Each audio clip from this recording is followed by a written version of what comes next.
Well, you better start packing, because today we're going to Camp Arawak. What the fuck is in Camp Arawak, you might ask? Let me show you. There is a pedophile chef, a counselor whose dick is constantly about to fall off, thanks to these extremely tight red shorts. There are teenagers playing with water balloons on a rooftop for some reason. Is that a thing? The camp owner loves talking to himself. Got him. Just like I promised, Maggie. I got him. But most importantly, of course, there's death. A whole lot of death. And that's what I like. I think the bus is here. So let's get on our way to the camp and explore this strange classic movie. Today on Horror Culture, we're watching the one and only Sleepaway Camp. You won't be coming home. From the looks of it, Sleepaway Camp seems to be yet another formulaic summer camp slasher film in which a crazed killer is running around the woods and murdering teenagers. But this couldn't be farther from the truth, besides that there's a crazed killer running around in the woods murdering teenagers. No way. It's got this strange, confusing oddity to it, with its weird characters. I packed you and your cousin some goodies for the ride up to camp. Wasn't that nice of me? Over-the-top acting, Never get away from me again. and quite a few confusing moments, like this one. But of course, if there's one thing Sleepaway Camp is known for, it's its shocking ending. I'd love to talk about it, but I don't want to spoil it. That would be a dick move. Let's watch the movie. I really like this credit sequence showing a deserted camp with creepy echoing voices in the background. It kinda reminds me of Halloween 4's opening. Jesus ain't got nothing to do with this place. Anyhow, these two are Peter and Angela, chilling with their dad John on a boat, and they decide to pull a little prank. Now, I know this is supposed to be a prank, but to me it always looked more like an accident. Like she didn't push him or anything. John turned around and fell for no reason. And then Peter just jumps off. Okay, bye! It's a bit awkward, but it's also kind of funny. What's a little less funny though is that they then get run over by a speedboat. Yeah, everybody's dead except for one kid. Turns out this prank wasn't a great idea. In fact, I tied a string around my finger so I wouldn't forget. See? Now, if you're anything like me, then you're probably thinking to yourself, what the fuck is going on? What is this? I have no answers, just questions. Many of them. This here is Aunt Martha, played by Desiree Gold. Oh! And after John's tragic death, Aunt Martha adopted the surviving child of the accident, Angela. And she's going to a summer camp with her cousin, Ricky.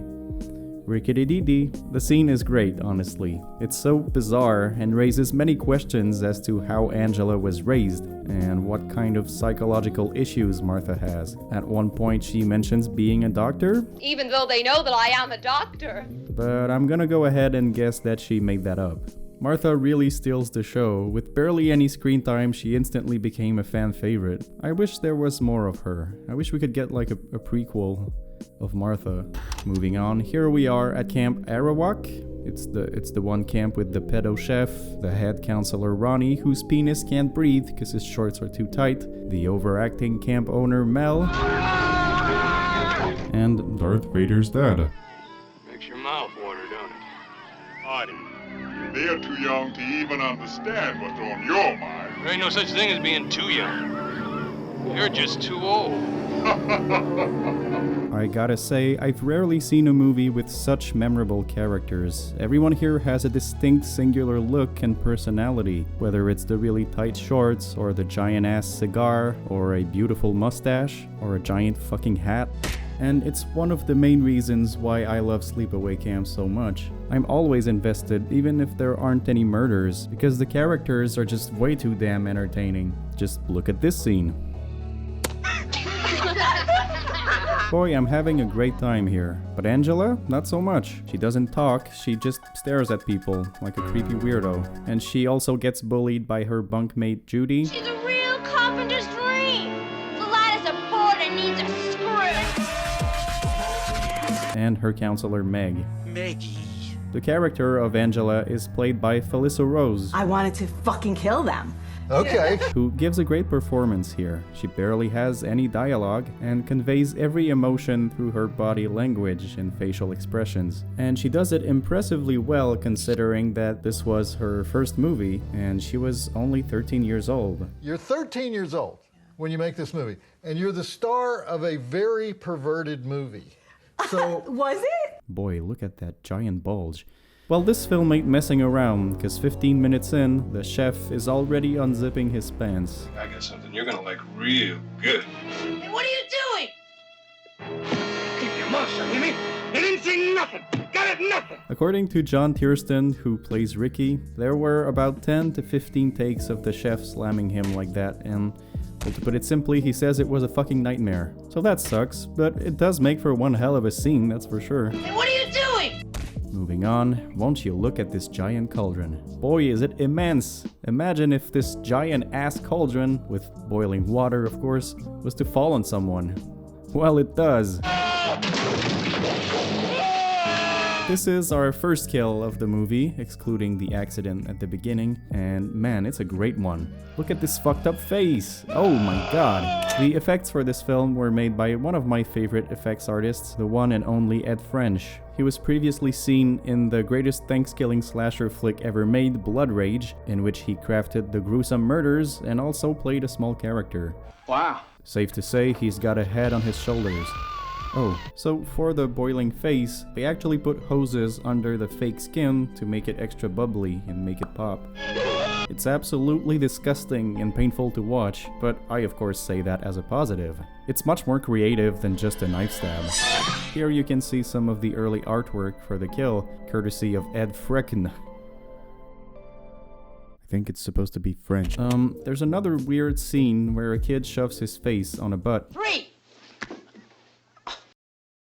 And this is followed by the infamous, nearly 5-minute long baseball scene.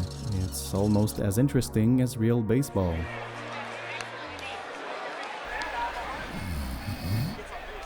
Well, let's check back on Angela. Maybe she made a couple of new friends. Oh my god. Yo, Angela, how come you're so fucked up? Oh my god, what is this hat? And now they're fighting. And holy shit, whew, what a movie. Anyways, Angela finally opens up and gets herself a little boyfriend, Paul. No, not you. Their chemistry isn't too bad, but on the set, Felissa Rose was actually dating Jonathan Thurston, her cousin in the film. My first impression of Jonathan Thurston was that he was hot. You know, I thought he was really, really cute, and I wanted to go out with him. I think it's implied that they had sex.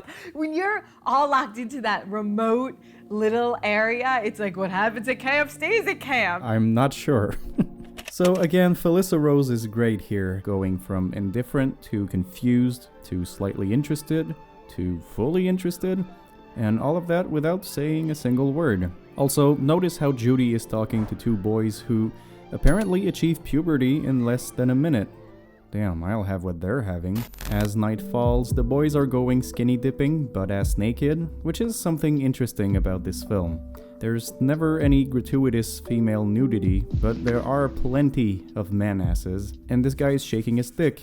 It's just a lot of testosterone here. Alright, next up on the body count, the guy with the mullet. What the hell are you doing here?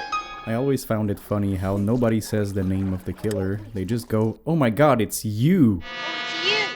You, that person that's unknown to the audience. So the next morning, this guy finds the body, but not before giving such a spectacular speech.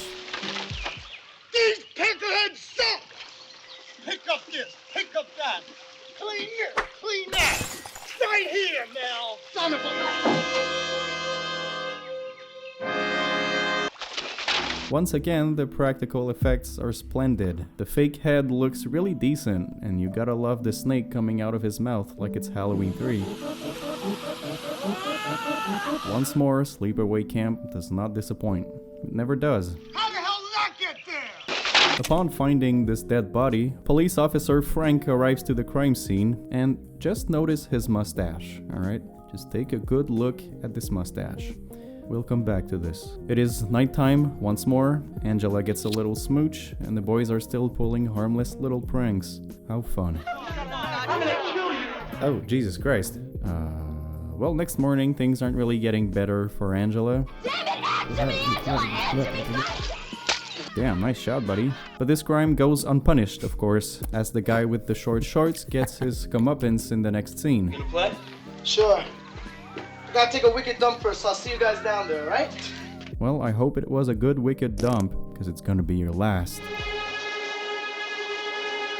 And he didn't even have time to wipe his dirty ass. So this is obviously not a real person, otherwise he wouldn't be alive anymore. Ed French made this pretty damn realistic fake body. I think it looks great. And he used a mix of water and sugar to attract the bees. No, not the bees!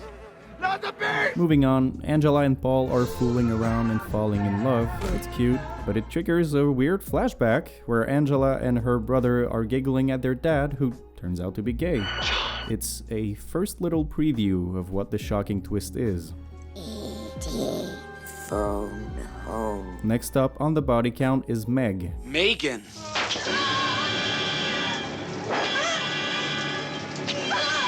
For this one, they simply stabbed a white wall with a blood bag in it. It's not too impressive at first, but the aftermath is absolutely legendary. Not only because, once again, the practical effects look great, but also because Mel's reaction when he finds the body is, well, to put it simply, the greatest moment in cinema history. Oh my God. Not you, Meg. He did this to get back at me. I had him, Meg. I had him. I let him go. Forgive me, Meg. Please forgive me. I'll stop him. Gotta stop him. Won't get away, Meg. He'll never get away from me again.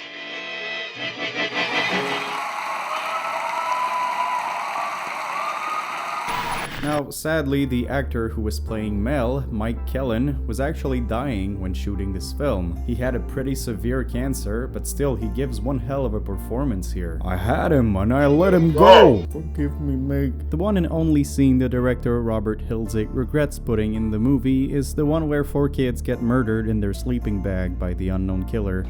He deems it was too cruel since the kids only threw sand at Angela and Ricky, so they didn't do really anything that wrong. Admittedly, I don't really care for one or the other, but it does make the killer seem even more fucking evil, so it gets my seal of approval. Well, the kills start coming and they won't stop coming, cause next up, bitchy bitch Judy gets a hot curling iron up her What exactly did you do with the hot curling iron? I put it up Judy's vagina. This is quite a great example of an effective kill in which you barely see anything. There is no gore, there's no blood, it's just the use of shadows. And of course the implication that this poor girl is getting smothered while a curling iron is melting her lady parts. It's absolutely brutal. So Mel is losing his shit and he's going completely insane, absolutely certain that Ricky is the killer.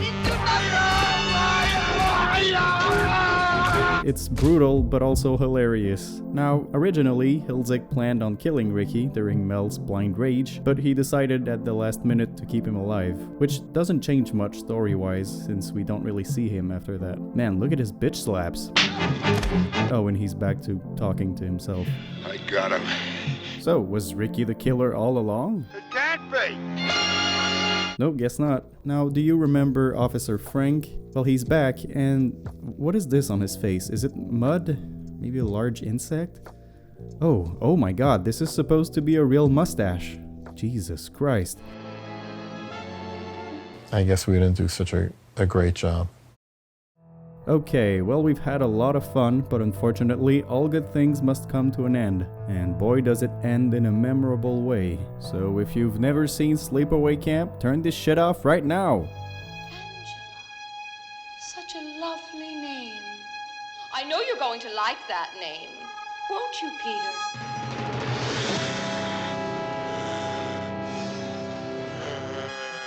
He's a boy.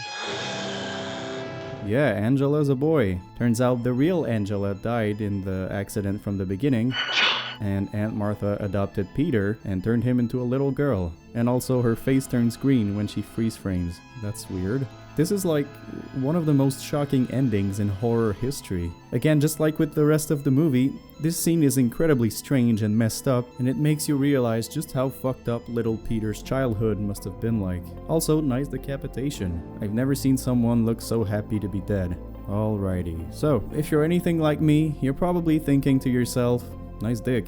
Just me? Oh. Well, sorry to disappoint, but this is not Felissa Rose's penis. It's actually an 18-year-old college student who got offered a couple $100 to shave his entire body and wear a Felissa Rose mask naked at night in fall. Must have been freezing for his little snake. Now apparently the guy was really drunk and crying, and no one ever heard from him ever again. So yeah, that's the end of the movie.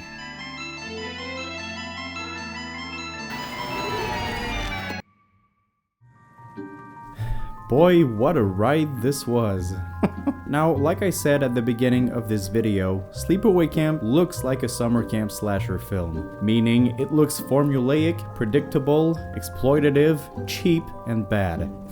Because that's usually what summer camp slasher films are. And yet Sleepaway Camp is so much more than that. It's not just about the gruesome murders, it doesn't have any gratuitous nudity, which is something quite odd, and it instead, dare I say, focuses on its characters and on its story. There are a surprising amount of themes in this film, going from bullying to finding one's sexuality to childhood trauma. Sleepaway Camp is filled with memorable quotes and memorable moments. Come, children, let's be on our way. It's got really great kills, very inventive ones. The killer doesn't have a typical murder weapon like a knife or a chainsaw or a machete. Instead, the killer uses a beehive, a hot curling iron up a vagina. And of course, add to that one of the best plot twists in movie history, and well, you've got Sleepaway Camp. Safe to say, I cannot recommend Sleepaway Camp enough. Go watch it, go buy it, thank me later. I give it a well-deserved 5 plot twist penises out of 5. So that's about it for me. Thank you everybody for watching this. I hope you enjoyed, and until next time, keep watching horror movies. It's good for your health. Bye bye. John.